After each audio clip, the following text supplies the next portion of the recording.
Assalamualaikum warahmatullahi wabarakatuh. Waalaikumsalam. Semua kawan-kawan jurnalis sekalian ya, termasuk media sosial. Terima kasih atas kesetiaannya untuk mengikuti pra peradilan yang keempat ini, dan hari ini sudah sampai pada tahap pembuktian. Dalam hal ini kami mengajukan 2 orang ahli. Kalau biasanya 1, sekarang 2 ahli. Dan alhamdulillah ternyata ahli kami memperkuat apa yang kami mohonkan.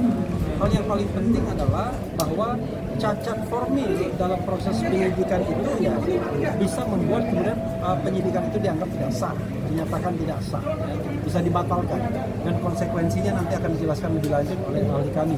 Dan juga soal pencekalan itu, bahwa secara prosedur formal juga itu menjadi tidak sah ketika kemudian tidak disampaikan pemberitahuan sebelumnya. Nanti akan dijelaskan lebih lanjut. Dan yang paling penting adalah penerapan 2 rezim KUHP yang berbeda itu juga sudah diputuskan bahkan dalam putusan sela di Pengadilan Negeri Jakarta Timur dalam konteks yang kurang lebih sama. Karena kalau kita kan sudah membaca 2 dakwaan, baik dakwaan Dr. Tifa maupun dakwaan Mas Roy, itu kurang lebih sama menggunakan 2 rezim KUHP yang berbeda, dan mungkin sudah diubah sekarang. Tetapi dalam hal penetapan tersangka, dalam surat penetapan tersangka itu masih menggunakan 2 rezim KUHP yang berbeda. Karena itu harusnya permohonan ini potensial untuk dikabulkan kalau hakimnya berani, kira-kira begitu ya, mudah-mudahan. Karena ini kita tahu ada unsur-unsur non yuridis yang barangkali kita pahami bersama. Dan yang kedua yang penting juga adalah bahwa institusi pra peradilan ini adalah institusi yang sah untuk digunakan oleh pencari keadilan. Siapa itu pencari keadilan? Pemohon. Dalam hal ini tersangka yang sudah ditetapkan sebagai tersangka. Ahli tadi mengatakan bagaimana dengan korban, dalam tanda kutip pelapor. Pertama, kasusnya sendiri terlalu melodramatik menurut saya. Begitu saja kok tersinggung misalnya kan, terhina sehina-hinanya. Tetapi yang jelas secara hukum korban atau pelapor itu sudah diwakili oleh institusi negara. Nah, negara dalam hal ini penyidik ya, Polda Metro Jaya itu harus bertindak dan bersikap profesional, bersikap profesional dalam melakukan proses baik penyelidikan di awal maupun penyidikan. Kalau dia tidak bertindak profesional dalam arti misalnya melanggar hukum sana sini, baik formil maupun material, jangan disalahkan kalau kemudian banyak dikomplain, dimohonkan di pra peradilan, dan salah satunya kita sudah memenangkannya. Dan ini mudah-mudahan kita juga bisa menangkan. Itu sebagai introduction. Dan sekali lagi yang didalilkan oleh pihak-pihak di luar pra peradilan bahwa ini berlarut-larut dan lain sebagainya, itu sesuatu yang sangat menyalahi apa yang sudah diberikan oleh hukum, yaitu fasilitas untuk mengajukan komplain pra peradilan. Dan selama pra peradilan berlangsung, maka pokok perkara atau dakwaan tidak boleh dibacakan. Dan unfortunately jaksa penuntut umum dan juga penyidik berkali-kali pemohon dan termohon mencoba untuk meyakinkan hakim bahwa ini adalah institusi yang tidak sah digunakan lagi setelah kasus dilimpahkan. Tetapi kita tahu bahwa pra peradilan pertama dikabulkan, kedua dan ketiga tetap diproses, dan keempat tetap diproses, dan besok barangkali lusa atau lusanya lagi itu akan sampai pada putusan kita. Ya, oke. Memberikan kesempatan pertama kepada ahli kami Dr. Didin Wijayanto untuk menyampaikan hal-hal yang perlu disampaikan dari proses persidangan. Silakan. Oke, jadi saya ingin tegaskan pertama. Oke. Jadi saya ingin tegaskan ya bahwa kalau ditanya apakah pra peradilan untuk memperoleh kepastian hukum, tidak. Pra peradilan justru juga kita butuhkan untuk memperoleh keadilan. Keadilan yang di mana? Keadilan jangan dijolimi, jangan diselipkan pasal-pasal yang diselundupkan. Jadi di sini yang pentingnya, dan juga untuk edukasi kepada aparat sendiri, jangan lagi melakukan tindakan-tindakan yang melawan hukum dalam proses penyidikan. Kalau namanya kemudian terus di mana keadilan buat korban, maksudnya pelapor. Loh, kadang-kadang itu kan ada yang namanya pencari ketidakadilan dan pencari keadilan. Nah, yang sudah jelas sekarang seorang tersangka tentunya dia harus membela dirinya agar tidak menjadi korban ketidakadilan. Ya, bukan lagi kita bicara soal pelapor. Ya, nanti keadilan akan diberikan dan sudah diserahkan kepada negara. Ya, jadi ini jangan salah kaprah. Nah, kalau bagaimana nasibnya si keadilan si korban, sekali lagi saya bilang ya bahwa ini jangan prejudice bahwa si korban atau pelapor itu sudah pasti benar. Kadang-kadang laporannya itu juga kita tahu laporan pesanan, laporan dengan syarat dengan politis, dengan segala macam. Ya, kita tidak pernah tahu apa yang terjadi. Dan jangan setidak-tidaknya jangan ada pasal yang diselundupkan. Nah, kita cari dong keadilannya di sini buat si tersangka, ya. Demikian ya. Bang, tadi ada sempat perdebatan sedikit, itu boleh diceritakan sedikit, Bang? Ya, jadi begini, saya udah jawab dan berulang-ulang, tapi dia bilang belum jawab. Saya udah bilang, pengadilan bagaimana kepastian hukum buat korban, atau keadilan buat korban pelapor di sini. Saya jelaskan, saya udah jelas. Jadi begini, ada orang bela diri, dikenakan pasal 338 waktu itu pembunuhan. Padahal kalaupun mau penganiayaan hingga tewasnya orang, ancamannya kan beda. Nah, jadi orang itu mengajukan pra peradilan untuk mencopot pasal 338-nya. Di sini keadilan buat siapa? Ini kan sudah namanya ada penyeludupan pasal. Itu yang saya jelaskan. Tapi bagaimana dengan kepastian hukum? Apakah ini akan Prapit berulang kali? Lo Prapit ini mencari keadilan juga sama. Ya.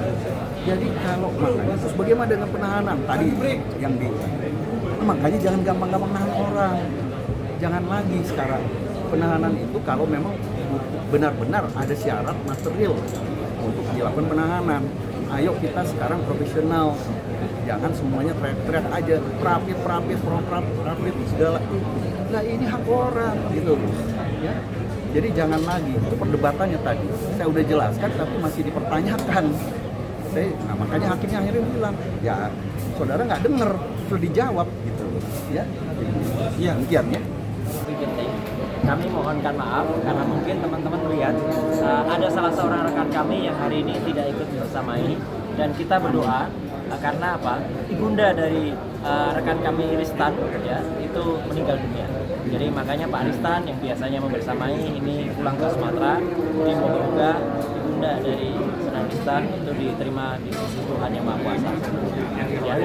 Yang lain ada juga tugas Pak Gafur, kemudian Pak Yasena, itu Bu Soraya masih dalam perjalanan balik karena kemarin menjalankan tugas untuk mendampingi pra peradilan yang ada di Kalimantan Selatan. Babi Aldo.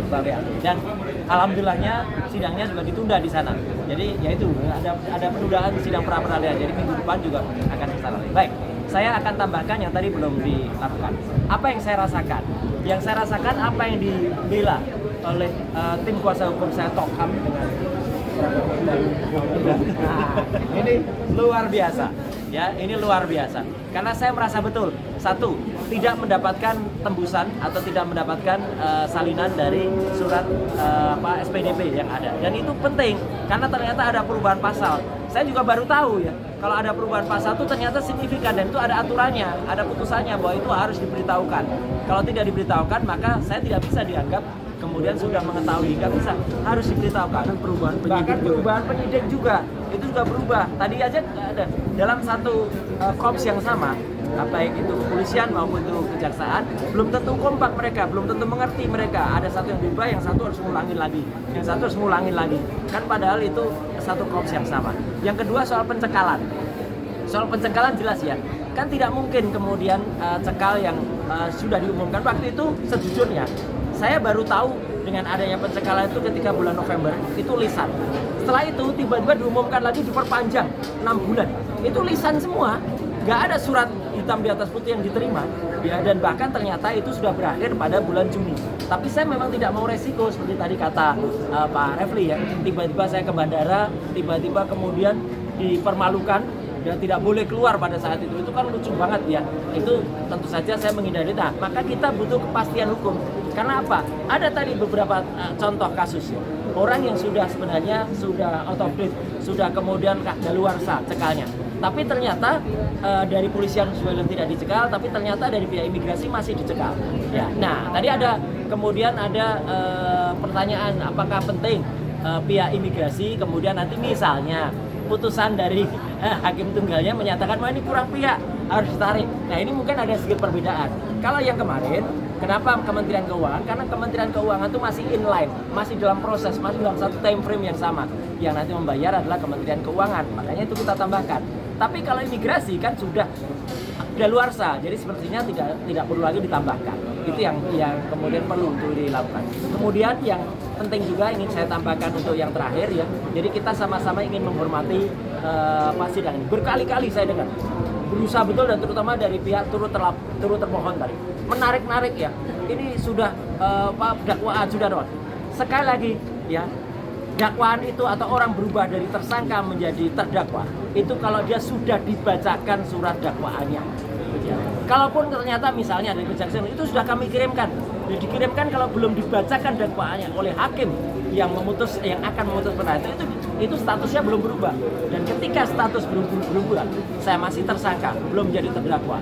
Itu makanya saya masih bisa mengajukan pra peradilan. Dan pra peradilan yang dilakukan itu memang boleh dalam kitab Undang-Undang Hukum Acara Pidana yang baru nomor 20 tahun 2025 itu masih bisa dilakukan berkali-kali ya, sampai apa? Sampai tidak boleh lagi. Nah, tidak bolehnya adanya apa? Adanya aturan. Sementara ini belum ada aturan atau tidak ada aturan yang ada, dan aturan itu harus level dengan undang-undang, selevel dengan KUH acara pidana.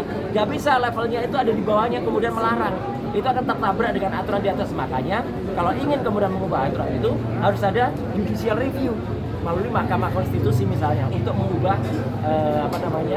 KUH pidana itu. Itu ya saya kira yang lain. Dan tadi ada pertanyaan, tadi ada apa? Sorry saya baca. Ada sedikit ya, karena apa? Saya menyaksikan dulu Pak ahli kami, Pak Didit Wijayanto Wijaya, Dr. Didit Wijayanto Wijaya ya, setelah sebelumnya ada Dr. Rio Kristiawan, itu menyampaikan dengan sangat clear, loud and clear, tapi berusaha didesak lagi ya dengan perkataan apakah itu boleh berulang-ulang, maka kita kaget gitu. Kan sempat ada tuh ya di ruang wali kota itu kaget. Nah, untung kita tidak kaget. Kalau kaget maka kita kemudian akan cepat menjadi tidak muda lagi. Dan orang kalau sudah tidak muda lagi berarti menjadi orang tua. Itulah itu kaget. Jadi jangan sering bikin kaget supaya tidak cepat tua. Jadi kita mari tetap sehat, tetap ikuti aturan-aturan yang ada sehingga kita bisa ikuti peradilan ini. Sampai jumpa besok pagi. Jam 8:30 dengan kita dengarkan keterangan, dan tadi belum jelas apakah mereka mau mengajukan ahli atau tidak. Ya, itu menunjukkan ya kebelum jelasannya juga di sana. Tapi kita tunggu saja besok ada ahli atau tidak dari sana. Dan besok jadi seorang tua bisa apa ya? Ya udah, tunggu besok Pak. Ya. Oke, terima kasih. Wassalamualaikum warahmatullahi wabarakatuh. Waalaikumsalam warahmatullahi wabarakatuh. Cukup ya? Silakan